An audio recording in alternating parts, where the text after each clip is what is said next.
Hey, I'm Orlando Bloom and you're watching Moviefone's Unscripted. And today we are talking to Mr. Cameron Crowe. We're actually going to ask each other some questions, some of the questions that you've asked us to ask each other and some that we're going to ask each other. And it's about our new film, Elizabethtown. And I think I'll start with the first question. Okay, this is from Elaine Panacciulli from Franklin Square, New York. I've heard that some of Elizabethtown is autobiographical. If so, which parts? Orlando, you know the answer to this question. A lot of it is autobiographical, and it comes from really the story of my dad. And he was from Kentucky, and I've always written about different aspects of my family and kind of my own history with love and life and music, but I'd never written about my father and that whole aspect of my family and the roots of my family, and it just kind of came in a burst about 3 summers ago. And it's about getting to know him even more after he unfortunately passed away suddenly, because I think we all think at some point we're going to get to know our parents as adults later, and we'll be in a big chair sitting around talking about everything, and you'll really know each other in your later years. But sometimes a parent doesn't last that long. Mm-hmm. And you find yourself learning more about them when they're not there. And that was the genesis of the movie that you played so well. Oh, thanks, as Drew Baylor. How long after your dad passed away did you start to write this? It was a long time. It was about, let me see, it was 14 years later, actually. Wow. And somebody said to me at the time, it may hit you in 2 weeks, it may hit you in 2 years, it may hit you in 10 years. And that was really true, because time passed and I felt like, you know, I still really knew my dad and his influence was around so much. And then later, really traveling through Kentucky on a tour bus, it all came back to me, and the need to write this movie came to me. And as soon as I finished it, I called you up and said, I have a part and I want to meet you. And that's when we met and started working on Drew Baylor. Wow. It was that soon? It was that soon. Well, there you go. Because we had worked together on a commercial, the only commercial I'd ever done. And me. For The Gap. And I only did it because I wanted to work with him. And I did it because I knew it'd be cool with you. And we had a really good time doing it. And there was so much kind of emotion and fun and drama too in your face in this commercial that we did, that it really started to get into my head as I was writing the script. I would see you in the part. Do you remember saying you were like... That's why I called you. I remember you saying on set when we did that commercial, you were like, if only there were words. If only there were words. It was silent. And it was you running. Of course, yeah, I know, I remember. And I was like, God, I was thinking how much I wanted to do something with you. It was... And that day appeared. It did. This question is from Tasha Hanson from Stoughton, Wisconsin. A killer city, I can tell. What was it like to play such an everyday character after portraying so many larger-than-life ones? Tasha. Right. Tasha, nice question. It was amazing. It was amazing. It was a relief not to have a sword in my hand or a bow. Although there was a scene in the movie, I'm not sure if it's going to make the cut, where I did actually get handed a sword, and I was like, I can't believe there's another sword in a movie. Even though it was... You were given a sword as a gift. I was given a sword as a gift. And it was unintentional, really. It was no huge... I just thought it was funny. Bloomian significance to it. No, but I of will course tell you there that wasn't. when we cut it early, Yeah. people did kind of come into the room and say, well, you know, you've still managed to... just cut Orlando Bloom's scene with a sword. Just know what you're doing. Know what you've just done. I know. But I think we get along without it. I think we do indeed.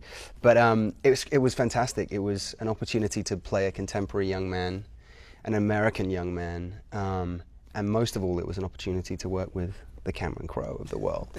And I'm not sure how I'll ever look back. And this is an unscripted me to you. Ooh. Bring it. I was waiting for that thing to come up on the screen.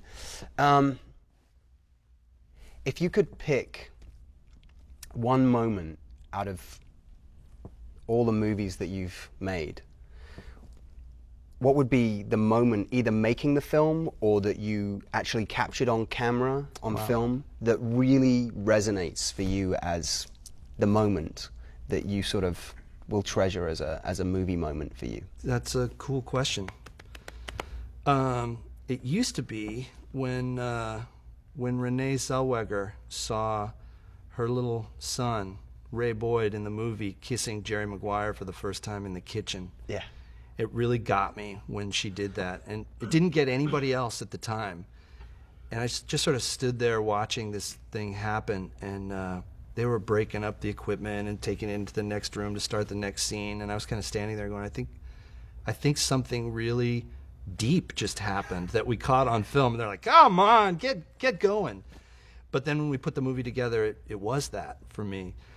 And at least as powerful as that was you in a scene that we shot last summer, where your character, Drew Baylor, was kind of breaking loose of his emotional bounds, and you're following Kirsten Dunst's advice in a map, and she's saying, take a moment to dance alone with nobody watching, one hand waving free.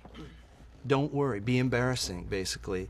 And we shot this scene of you just dancing wildly and recklessly alone, way off in the distance in Arkansas, in this hall of trees in Arkansas. And it's really amazing in the movie, and we all got real emotional when you did that. And of course, as you remember, the irony was there were several hundred people watching you in this moment that was supposed to be alone, because they'd found out where you're going to be filming. And still, you managed to shut them all out and have this kind of wild, goofy, loopy moment. And I've read online, people that have seen the movie have really been affected by that scene. And it's cool, and that's my new favorite. Well, you know, Daniel Toma from Ridgewood, New Jersey asks you, what role in the history of cinema would you have loved to play? Great question, Daniel. You know, one of the movies that inspired me most growing up, and it's bizarre because my cousin screened it for me when I was a kid. He got it out on video, and it was a black and white film, and I was only about 13, so it was kind of weird that it would connect with me. And it's not really a kid's movie at all, but The Hustler and Eddie Felson. I just was blown away with how cool. My grandfather taught me to play snooker, and in the movie it's all about pool, but I was taught to play snooker by my grandfather when I was growing up. So I was really into that whole, the pool table of it. Wow. Of it all. And I had a really little one when I was a kid growing up, but Eddie Felson and Paul Newman, just everything he represents as an actor and in life, he just inspired, constantly a source of inspiration. And I have a question for you now from Adam Wexner from Chicago in Illinois. When you're writing a screenplay, do you think of the soundtrack as you write the movie? Totally. I mean, the soundtrack really drives the story. And a lot of times, well, you love music, you know how it is. The music can take you to another place, and then if you're really on your game, you can write a scene that's worthy of the song you love, and that's sort of the game that I play with myself. If there's a record that really takes you to another world, can you assist that song visually, or does the song not need your assistance? And sometimes it works and sometimes it doesn't, but always I'm listening to music when I write, yeah. Unscripted. Speaking of this, we used to play on the set Jeff Buckley, and sometimes you would ask to hear Jeff Buckley, Lover, You Should Have Come Over. Mm-hmm. And you would go to another place, like just check out and get to this artistic place, and then we'd shoot a scene. And you were still under the spell of that song. Where did you go listening to that Jeff Buckley song? I got introduced to Jeff Buckley when I was about 18 in London, and I was kind of out there living on my own in London, and the music of Jeff Buckley kind of carried me through those years from when I was 18 to now. It sends shivers down my spine when I think about just listening to his music. His lyrics, the voice, the vocal quality, the way he just sends me into another place. When I had my back injury, I broke my back, and I remember lying in bed, and I couldn't move, and I just got back from hospital, and I had this back brace on, and I was really kind of depressed and stuff, and I was listening to that song. Wow. And I just wept. I wept. It was like a huge release, and for many years, Jeff Buckley has just always kind of opened a sort of little wound in me to release whenever I need to, and then feel great afterwards, or take it into it. And I don't know what I'm going to do, actually. I'm going to have to figure out some way of always having music. I mean, I always had like some way of listening to music on set, but the way that you actually played music on set, the way that I could just request a song or you would just bring a song in, it completely brought the performances and the way, at least the way I felt about the scene and what I wanted to achieve, to another level. And I remember afterwards saying to Kirsten, I don't know what I'm going to do when I have to go and do a movie that doesn't have music where they're going to play it. I'm going to have to, like, you know, do what Johnny does. Johnny Depp, he's got like, he has a little piece in his ear, which I think really works for him. And so he programs it himself? He's got a guy who does it on set and programs it into his ear, yeah. Wait, so he'll do a hand signal to somebody and say, like... yeah. Give me Radiohead? Yeah. And he'll get it? He'll say it to his nice. mic. It's connected to his microphone that he'll wear for his piece. So he'll just say, and he'll have a separate mic for his guy who, yeah, it's very cool. So this is a question for you from Sam Broughton from North Bay, Ontario, Canada. We love Canada. What is the single most important quality you look for in an actor? Authenticity. And you can tell when a actor is authentic, and you can tell when they're not. And it comes from way down deep, I think, and it comes out in their eyes a lot. And I think that's why some people on screen just give you that feeling like you know them, because you do know them. You know their humanity with their eyes. So I love that. Amy Cohen, getting my Larry King going here. Amy Cohen from Tampa, Florida, says, did the process of making Elizabethtown affect you in any long-term ways? Yeah, and I mean, in so many ways. But that authenticity that you were just talking about, and really connecting emotionally to a character and opening my heart to the world of a movie in a very different way. I mean, I have been known to do a movie with a sword or a bow and arrow or a big costume, and I never felt so naked in all my life, in the best way possible. It was like... Doing our movie? Mm-hmm. Playing Drew on Elizabethtown, you know. Here was a guy who was obsessed with career, obsessed with money and, you know, the momentary pleasures in life, as opposed to the real things. And I got to tell you that the first thing I'm going to be doing when we're not doing this, and I don't have to do press for the movie, is flying home to see my family and to connect with my dad and my mom and my friends, and just to go, let's sit down in front of the fire before it's too late, you know? It's like when we're mid to late 20s and it's all about work and career and everything in the same way that it is for Drew, and then suddenly, where's your life gone and your family and your friends if you haven't, you know, made the time to really connect? And it's not about just like a passing weekend or a trip here or a dinner there or rushing home for a quick Sunday lunch. It's actually connecting with your family that until I read this script and worked on this movie, I had not really thought about in such a profound way, and what it would mean if they weren't in the world anymore. And I think what will be most interesting is to see how people respond to that. So we have an unscripted question. How does this movie, how does Elizabethtown compare to, say, you mentioned Jerry Maguire earlier. How does it compare? Both movies are really from the heart, and Jerry Maguire is a lot about success and failure and what happens when failure arrives, and you're always surprised on who's still there. You know, you're shocked, in fact, on who's there still in your corner and who quickly disappears when you have the stink of failure on you. But Elizabethtown is about what happens when success and failure gets trumped by life and death. And when somebody comes along and says, that world you lived in where you thought success was everything, I'm going to go one further with you now, and I'm going to say, what is it to be alive? And what is it to lose someone really near and dear to you that makes you wonder what it's all about?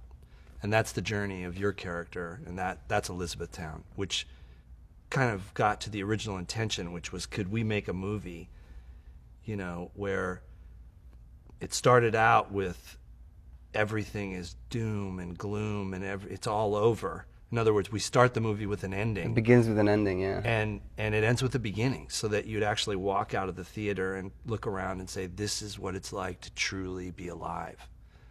And that was our goal. Just a small goal. Just a small Not a big goal. one, not a big one. Mandi Stockton from Arlington, Tennessee says, when did you decide you wanted to be an actor and why? I always wanted to be an actor since I can really remember. I think it was when I was about probably around 9, when I was old enough to realize that the characters, the larger than life characters that I saw both on TV or in the cinema or even street performers or theater performers, when I realized that all of those characters, they weren't actually real people, they were actors. And that as an actor, you could be any of those characters. As an actor, you could live any of those lives. That's when I decided I wanted to be an actor. And I was very young. I was very young. I remembered always having parts in school plays and knowing that I could sort of be any of those. And in fact, as a kid, all the parts I played in school plays, I never got like the sort of leading, young man kind of characters, because I was quite young when I left school to go to London. I always got like the character roles, like the sergeant of police in The Pirates of Penzance, or the dirty old man in The Boyfriend, which was a musical. So I kind of played all these kind of quirky, oddball characters when I was quite young. But that was the great thing for me. It was to sort of play these characters, as opposed to, you could have, with one job, you could have a million lives. So David Santor from Los Angeles, California, asks, why are almost all your leading ladies blonde? The brunettes are never available. It's a scheduling thing. It's a scheduling I don't know how that works out, but right. I feel a brunette on the horizon. What do you think? I think you had a fascination with blondes as a kid. No. Maybe. That's an unscripted question, my brother, and you've already maxed out at 2. So Excellent. Yeah, I think there's a brunette on the horizon too. Last one for Orlando. Finish this sentence, my friend. The 3 things I love about movies are? Getting lost in the world of the movie that you're watching. Relating, being able to, or trying to relate to the character, to more than one of the characters within that world, and learning and growing from that. And eating popcorn in the dark. It's the greatest. I eat popcorn like this. It's like, these are like shovels, and I'm just like... Finish this sentence. The 3 things I love about movies are, Cameron Crowe. Milk duds. Meeting people that I never would have met before, and feeling like, I've left friends back there in that dark room. And the great dates you can have when you ask the right people to come along with you and see a movie. It's never the same when you go alone. Okay, well, I guess that's it. So, thank you, Moviefone, for the Thanks, opportunity. you guys. And let's thank them. Thanks, you for guys. sending in your questions and participating with us Great today. questions. Great questions. Thank you. I know, it was really fun. Yeah, that was Goodbye. great. Enjoy the movies. Bye.